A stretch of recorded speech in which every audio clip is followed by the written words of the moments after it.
somos a primeira igreja presbiteriana de Campo Grande, a Comunidade da Cruz. Que alegria estarmos mais uma vez aqui para adorar ao Senhor, exaltar esse Deus que é digno de honra, de glória, de louvor e adoração. Vamos louvar o nosso Deus.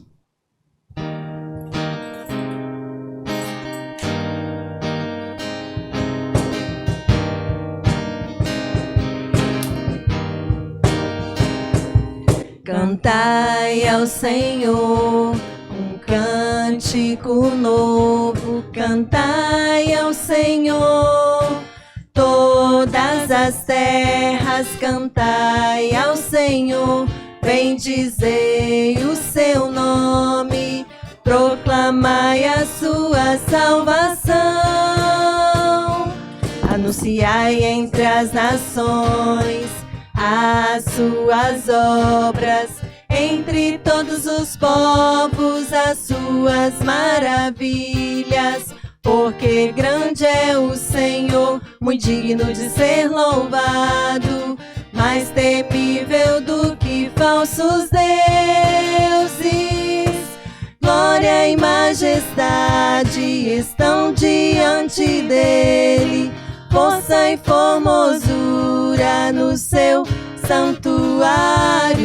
Glória e majestade estão diante dele, força e formosura no seu santuário.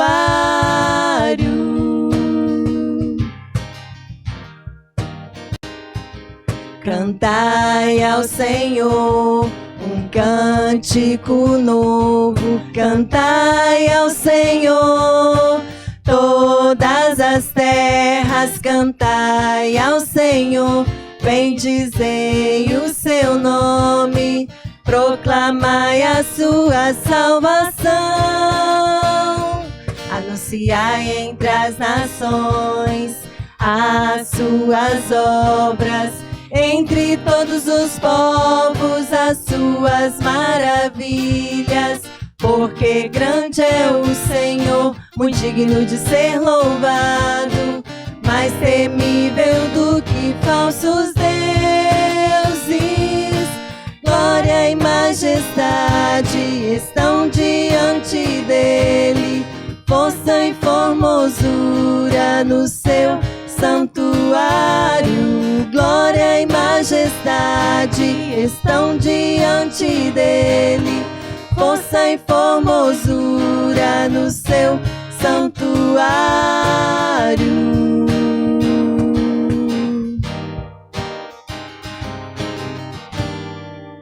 Em todo tempo, louvemos ao nosso Deus.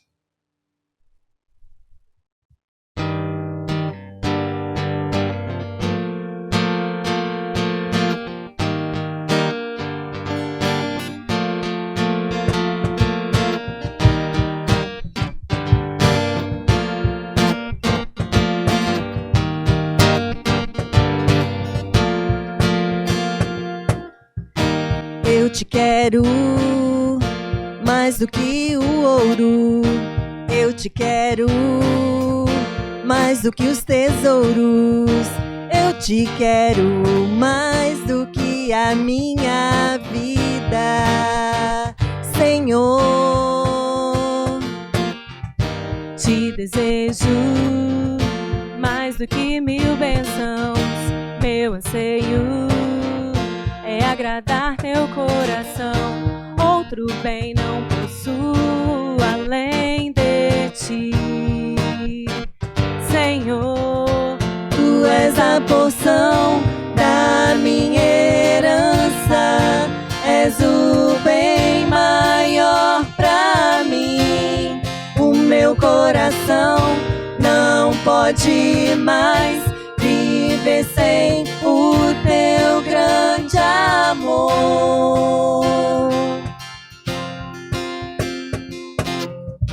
Eu te quero mais do que o ouro, eu te quero mais do que os tesouros, eu te quero mais do que a minha vida, Senhor. Te desejo mais do que 1000 bênçãos. Meu anseio é agradar teu coração. Outro bem não possuo além de ti. Senhor, tu és a porção da minha herança. És o bem maior pra mim. O meu coração não pode mais viver sem o teu grande amor. Tu és a porção da minha herança. És o bem maior pra mim. O meu coração não pode mais viver sem o teu grande amor.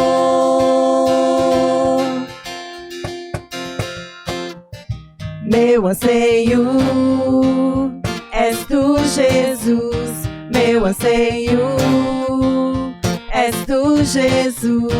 Meu anseio és tu, Jesus. És tu, Jesus.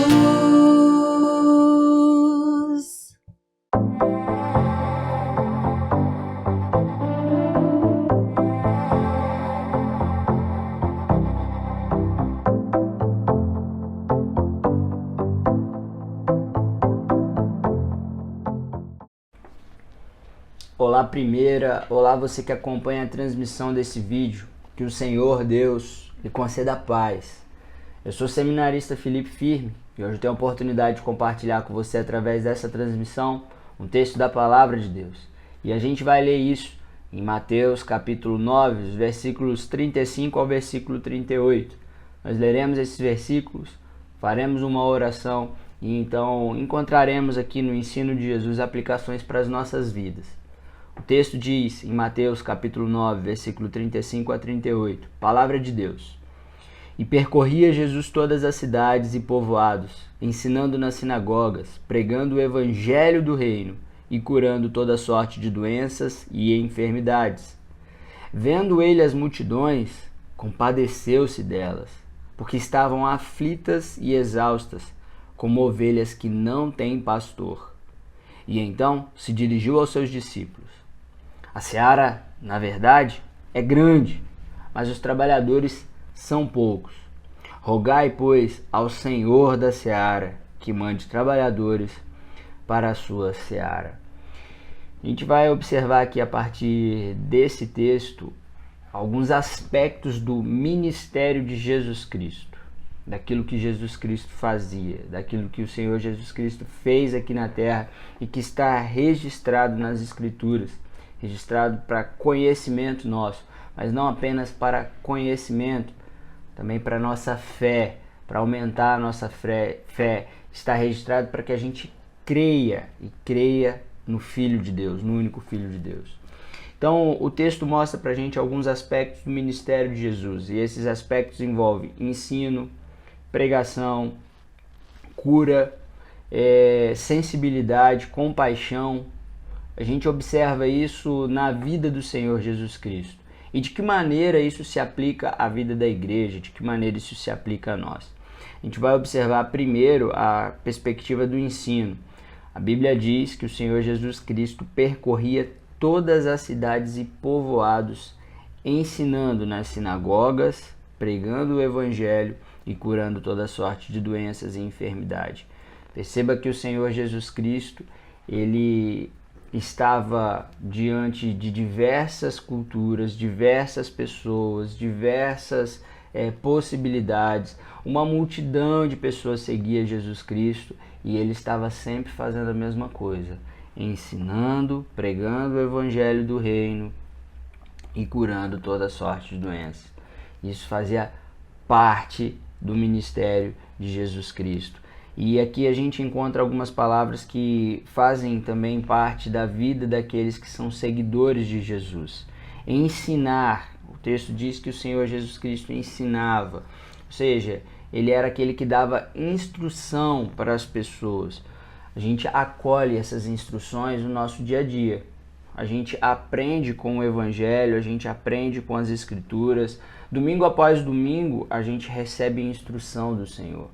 Agora, o que a gente faz com esse ensino é o que faz toda a diferença neste mundo. Porque a gente vai perceber no decorrer do texto que os discípulos, eles participavam em conjunto ali daquilo que Jesus estava fazendo. Enquanto Jesus ensinava, os discípulos estavam ali atentos, estavam ouvindo o ensino. Agora, o que os discípulos fazem depois com isso é que chama a nossa atenção, porque os discípulos, eles vão tornar prático aquilo que o Senhor Jesus Cristo ensinava e fazia.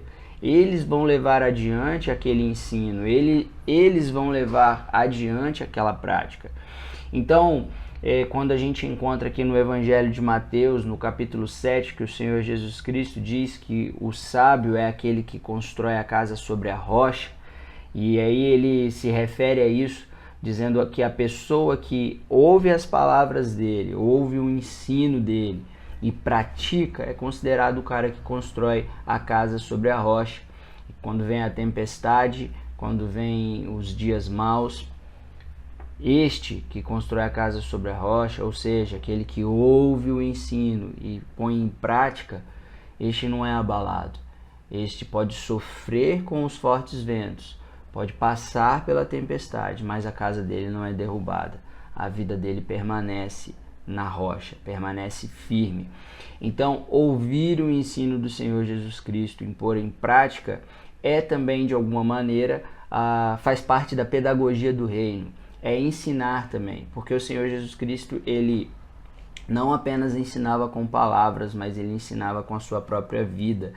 O texto de Mateus capítulo 7, ele termina dizendo que as pessoas olhavam para ele e ficavam admiradas, maravilhadas, porque o ensino dele tinha autoridade.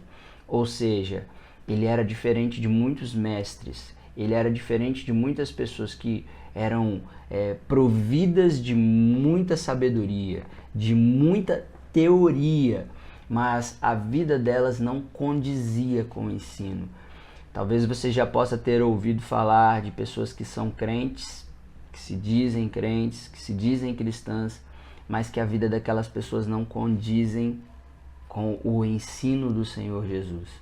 Então perceba que sabedoria cristã, o ensino do Senhor Jesus Cristo, ele se aplica à vida, ou seja, sabedoria cristã é sabedoria prática.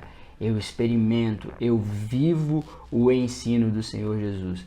E o texto mostra pra gente que o Senhor Jesus fazia isso em toda parte.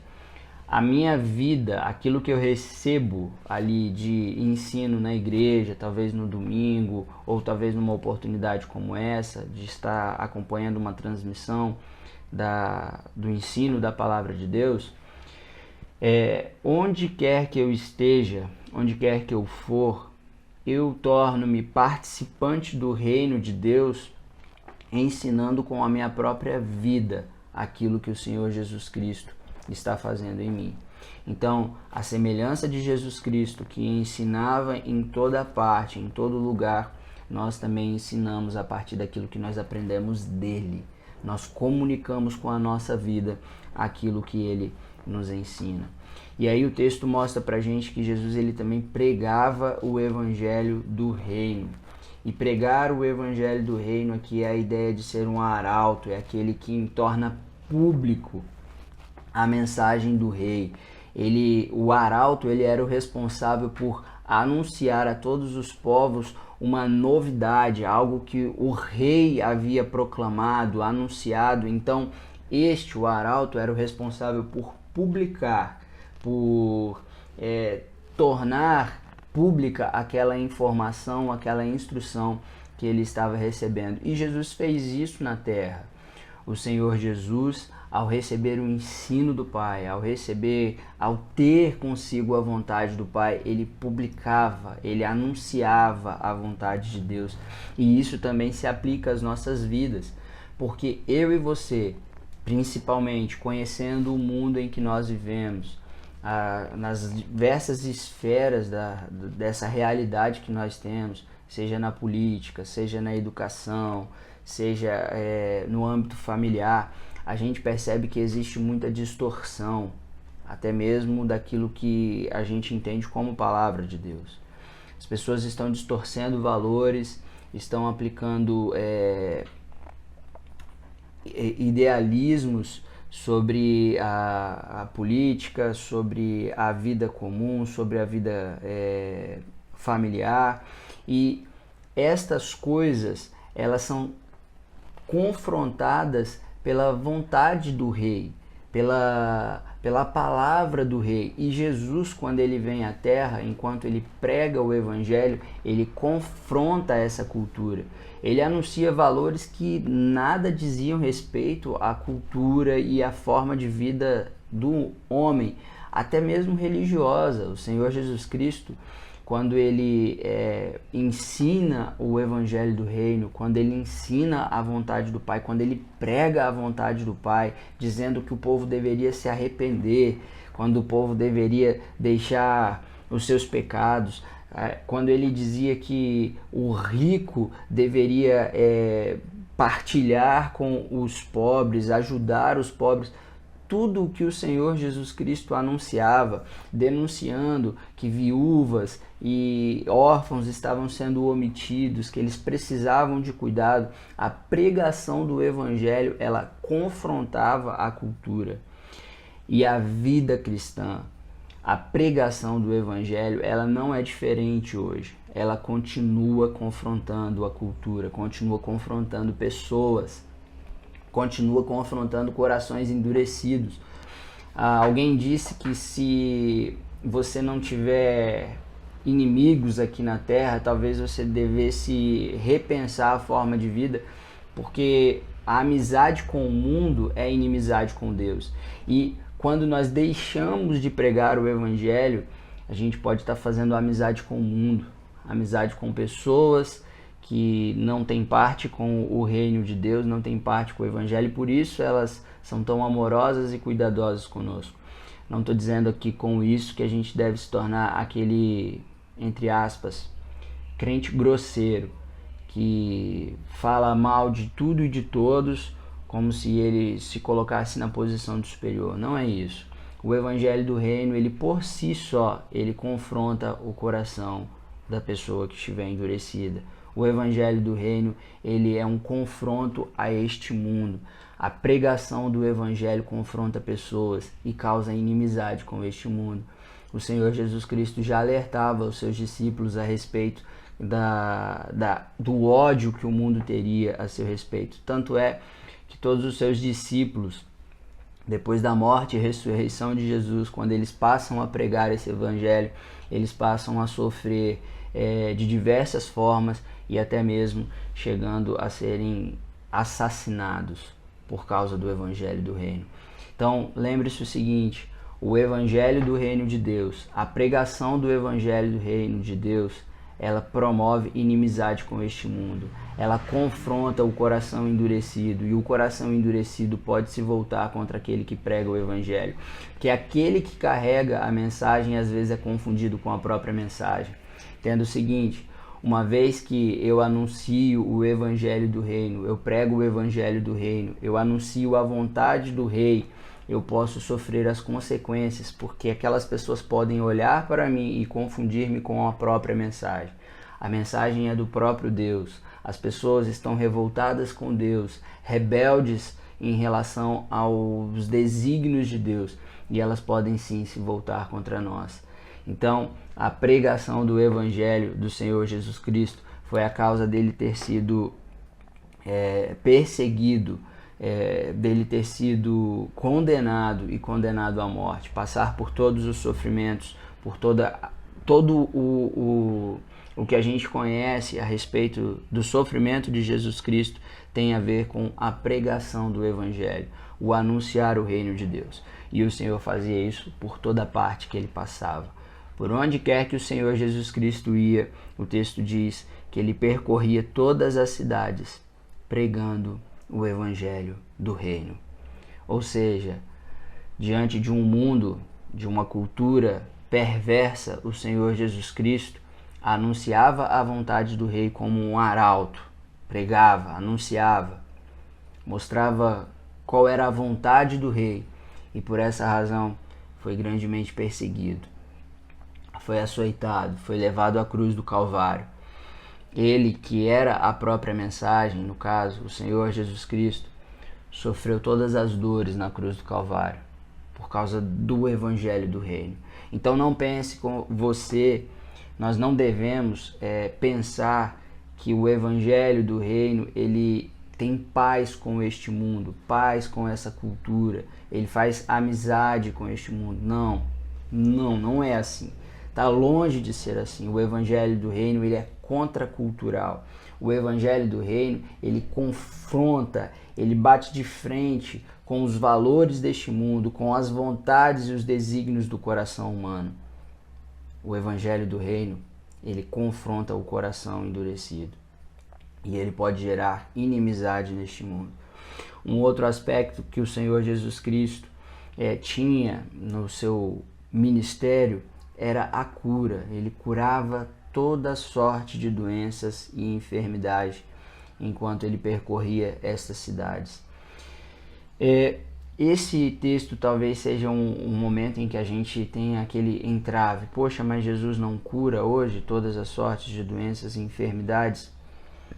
Sim, o Senhor Jesus, ele continua curando, ele continua visitando pessoas, ele continua entrando nas casas e transformando realidades de pessoas que estão enfermas. Pessoas continuam recebendo a visita do Senhor Jesus Cristo e sendo curada de suas enfermidades. Você pode talvez pensar num contexto da própria morte. Mas aquela pessoa que eu conheço, aquela pessoa que eu amo, aquela pessoa que eu amava, ela não foi curada por Jesus. A gente precisa olhar para os textos bíblicos e perceber que existe propósito de Deus em todas as coisas. Perceba, por exemplo, Lázaro. O Evangelho em João mostra que Lázaro havia morrido há 4 dias. Depois de uma enfermidade gravíssima, morreu. O corpo dele já cheirava mal e o Senhor Jesus Cristo ressuscita Lázaro.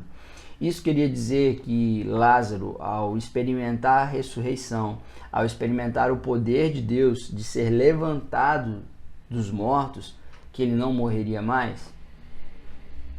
Não.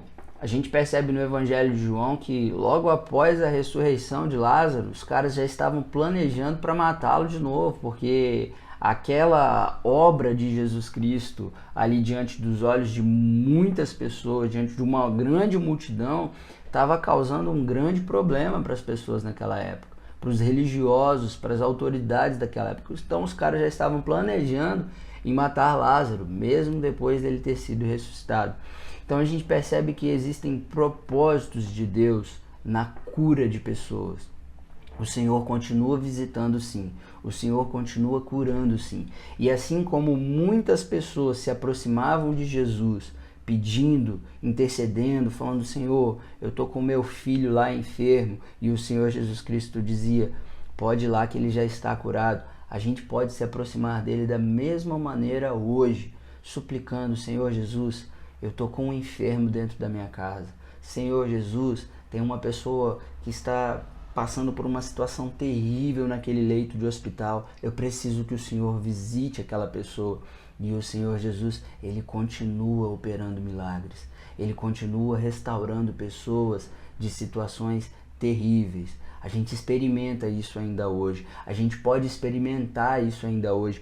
Porque como as Escrituras mostram a respeito do Evangelho do Reino, o Senhor Jesus Cristo, ele é aquele que morreu na cruz pelos nossos pecados, mas a morte não pôde contê-lo. A morte não pôde conter o justo de Deus. Ele ressuscitou e ele está vivo. Então, este que vive e reina e que tem controle sobre todas as coisas e que todas as coisas estão debaixo dos seus pés, este continua visitando leitos, este continua visitando hospitais, pessoas enfermas e operando milagres, operando cura sobre a vida das pessoas. Talvez a gente possa olhar para esse texto e a tradução dele também permite a ideia de prestar serviço.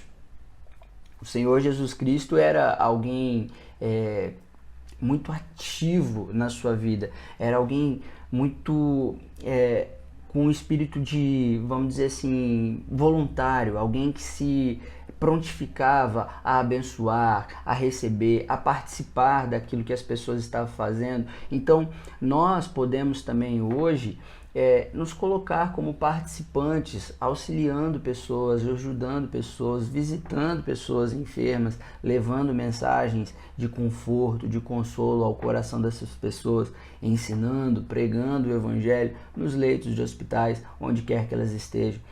A pessoa que está num leito, a pessoa que está passando por uma situação como essa, ela precisa de cuidado, ela precisa ser visitada, ela precisa ser ouvida. A gente ouve o Senhor Jesus Cristo, por exemplo, lá no Evangelho de João, no capítulo 5, se aproximando daquele coxo ali no tanque de Betesda e perguntando para ele se ele queria ser curado. E aí o Senhor Jesus ouve a resposta dele. Aquele homem lamenta diante do Senhor Jesus. Talvez a gente pudesse participar da vida de pessoas que estão sofrendo, dando ouvidos a elas, deixando com que elas abrissem o coração delas. A Bíblia, por exemplo, o texto do apóstolo Tiago diz que a confissão de pecados pode curar enfermos. A confissão, ela pode trazer cura, e a oração do justo pode curar enfermos. Nós podemos olhar para o Evangelho, confiar no Evangelho, orar por pessoas que estão enfermas, mas também a gente precisa ouvir as pessoas, ouvir confissões de pecados e tratar essas pessoas com amor, tratar essas pessoas com um coração cheio de compaixão, assim como o Senhor Jesus, que é um dos outros aspectos que a gente vê aqui no texto. O versículo 36 diz que o Senhor Jesus Cristo vê as multidões. E isso aqui para mim é algo maravilhoso, porque demonstra a pessoalidade de Deus. Porque Deus aqui, ao ver as multidões, ele se faz diferente de toda forma de ídolo. Porque o ídolo ele tem olhos, mas não vê. Tem pessoas que idolatram, por exemplo, o dinheiro. O dinheiro não te vê quando você está sofrendo. O dinheiro ele não vê quando você está aflito, quando o seu coração está entristecido, mas a gente olha aqui para um Deus vivo, um Deus pessoal que enxerga as multidões. Ver e enxergar é algo maravilhoso, porque a tradução aqui, a ideia de vendo ele as multidões, é a ideia de perceber a pessoa. A gente vê muita gente no nosso dia a dia, mas às vezes a gente não olha nos olhos. E o fato de não olhar nos olhos, de estar mais próximo, mais desejoso por saber qual é a realidade daquela pessoa, a gente não enxerga o que ela está passando. A gente não tem a capacidade de se compadecer porque a gente não olha para as pessoas, porque a gente não vê pessoas. A gente, na correria da religião, acaba vendo pessoas em algumas situações como oportunidades. Oportunidade de pregar o Evangelho, oportunidade de ensinar o Evangelho. Pessoas não são vistas por Jesus como oportunidade. O Senhor Jesus olha para as pessoas, como o texto diz, como pessoas aflitas, exaustas, ovelhas sem pastor. A ideia aqui de aflito é alguém que já está sem a pele. É uma ovelha que já teve a sua pele, o seu couro arrancado. É gente que está sofrendo. E o Senhor Jesus Cristo vê pessoas dessa forma. Ele enxerga pessoas que estão sofrendo. Ele vê pessoas exaustas, e a ideia de exaustão aqui no texto bíblico é a ideia de alguém que está lançado ao pó, alguém que já sofreu todas as humilhações possíveis, gente que foi lançado ao chão, gente que foi rejeitado. Jesus está olhando para pessoas nesse estado, ele enxerga isso e ele se compadece, e essa compaixão é algo que é profundo demais, é o que acontece pelas entranhas, é o que acontece dentro do coração de Deus. Ele se compadece de pessoas que estão passando por essa situação. Se compadece de gente que está sofrendo. ele olha e enxerga. A gente precisa olhar, precisa ver e enxergar pessoas. Assim como o Senhor Jesus olha pra gente e enxerga a gente. Jesus, ele enxerga a sua condição hoje. Ele percebe a sua condição hoje. Ele sabe do quanto você precisa ser cuidado. E nós também, como discípulos de Jesus, precisamos olhar pessoas, ver pessoas. A gente aprende com o Mestre isso. A gente aprende com o nosso Senhor Jesus Cristo a respeito disso. Ver pessoas, olhar pessoas, ser pessoal, ter tratamento pessoal, cuidado pessoal com pessoa, com gente que está passando por angústias, por sofrimentos. Olhar no olho, portanto, é importante. Sabe, pessoas que talvez viveram no tempo antes da pandemia aí nas igrejas, gente que viveu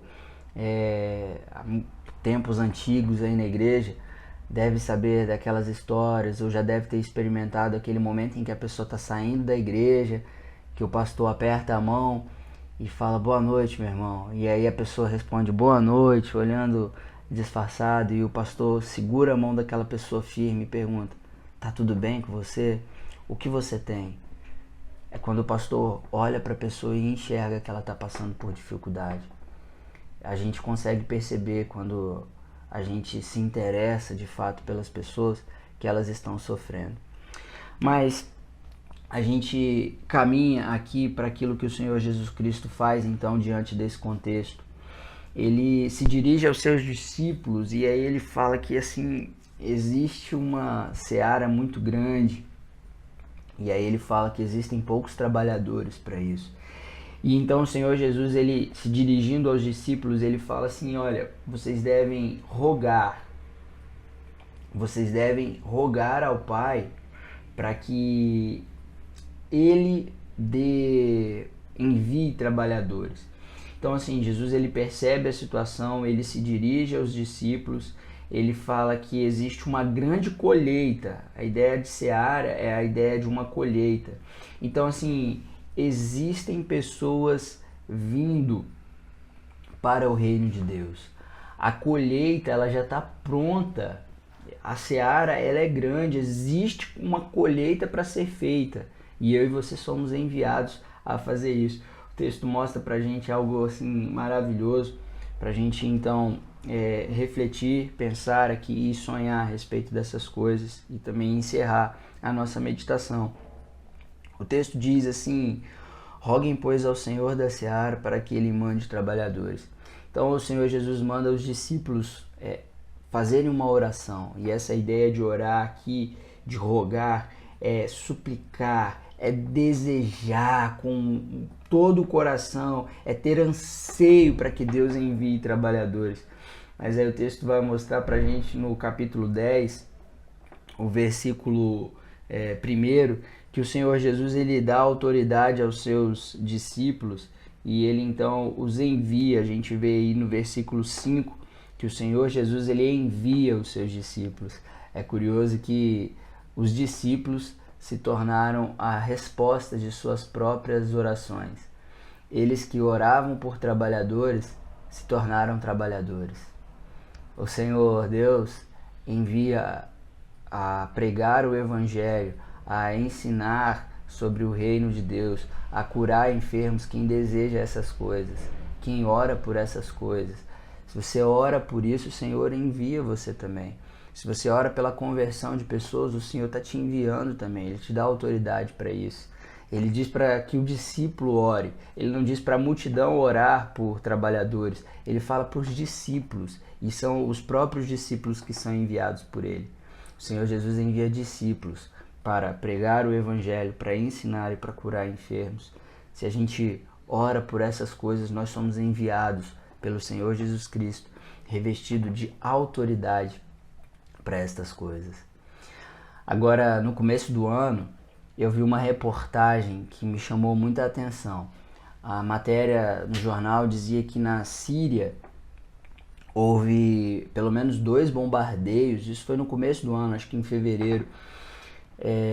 Na Síria aconteceram 2 bombardeios em escolas infantis, creches e hospitais. Então, assim, diante daqueles 2 grandes bombardeios, havia um grande número de feridos, muitas pessoas sofrendo, muita gente que havia inalado pó, gente com braço decapitado, perna decapitada. E aí você imagina, crianças, porque esses bombardeios aconteceram em regiões de escolas infantis, crianças passando por aquela situação, pais, mães, vivendo essa miséria, essa tragédia, gente que é rejeitado, desprezado, gente que é humilhado e é lançado a essas condições, terríveis condições causadas pelo próprio homem. Diante dessa situação, aquelas muitas crianças ali sofrendo, faltavam médicos para poder cuidar dessas pessoas que estavam feridas. Havia um grande número de feridos e poucos médicos para tratar desses feridos. E aí a matéria me chamou a atenção porque o título da matéria dizia assim que na ausência de médicos civis, pessoas normais assumiram a função de médico cirurgião naquela condição. Então, aquelas pessoas que nem tinham habilidade, elas começaram a fazer os tratamentos, elas começaram a cuidar de crianças, pessoas que estavam ali com necessidade de pequenas cirurgias. Essas pessoas se envolveram e trabalharam para que essas pessoas fossem cuidadas. Quando a gente olha para esse texto, falando que o Senhor Jesus Cristo envia ali 12 trabalhadores para mudar a realidade, para mudar uma realidade de gente que estava aflita e exausta, a gente percebe numa notícia como essa que aqueles que se viram diante de uma necessidade, eles se tornaram os praticantes daquilo que precisava ser feito. Existe muita coisa para a gente fazer: pregar o Evangelho, ensinar, servir uns aos outros. Tudo isso faz parte do reino de Deus. E eu e você que oramos por essas coisas, que enxergamos a necessidade dessas coisas, somos enviados, revestidos de autoridade pelo próprio Deus para fazê-los. Que o Senhor Deus te abençoe e te guarde, que Ele confirme no seu coração o envio para pregar o Evangelho, para ensinar, para curar, mas não apenas isso, para se compadecer de pessoas. Que uma pessoa que prega, que anuncia, que serve a outras pessoas, mas não se compadece delas, ele não tem ainda o Evangelho de Deus, assim como o Senhor Jesus Cristo. É necessário compaixão, é necessário ver pessoas e não oportunidades. Que o Senhor te abençoe e te guarde. Você é a resposta da sua oração diante de Deus. Um forte abraço.